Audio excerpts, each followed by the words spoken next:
Shri Narendra Modi metro রেলের নতুন যে প্রকল্প যশোর রোড থেকে এয়ারপোর্ট তার উদ্বোধনী অনুষ্ঠানে যোগ দিতে কলকাতায় আসছেন। তিনি যশোর রোডে ফ্ল্যাগ অফ করবেন, সেখান থেকে এয়ারপোর্ট যাবেন সেই ট্রেনে, এবং তারপর আবার সেখান থেকে তিনি জয়হিন্দ স্টেশনে ফিরে আসবেন,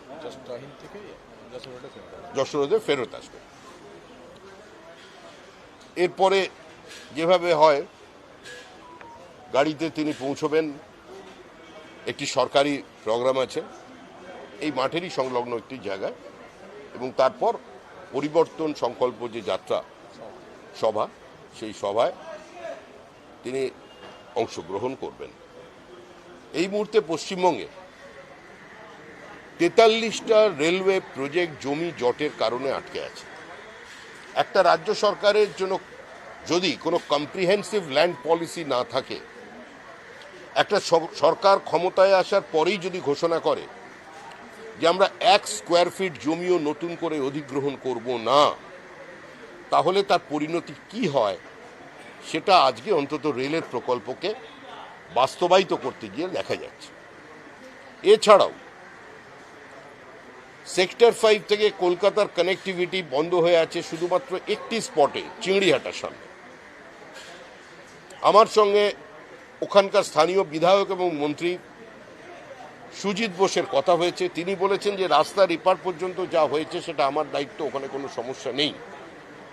কিন্তু মাননীয় দমকল মন্ত্রীর হস্তক্ষেপের পরেও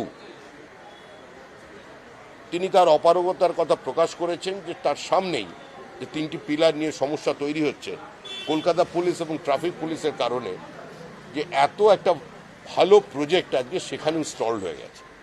এটা অত্যন্ত দুর্ভাগ্যজনক পরিস্থিতি। অতীতেও আমরা দেখেছি ইউপিএ জমানার রেলমন্ত্রীকে প্রায় আমাদের প্রস্তর যুগে নিয়ে চলে গিয়েছিলেন তারা। শিলান্যাসের পর শিলান্যাস, প্রকল্পের পর প্রকল্পের ঘোষণা, সেগুলো কোনোটাই বাস্তবায়িত হয়নি।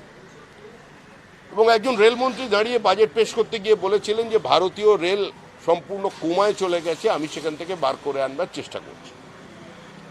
কয়েক ঘন্টার মধ্যেই তাকে পদত্যাগ করতে হয়, এবং ভারতের প্রধানমন্ত্রীর আপত্তি সত্ত্বেও আমাদের বর্তমান শাসক দলের একজন রেলমন্ত্রীর দায়িত্ব গ্রহণ করেন।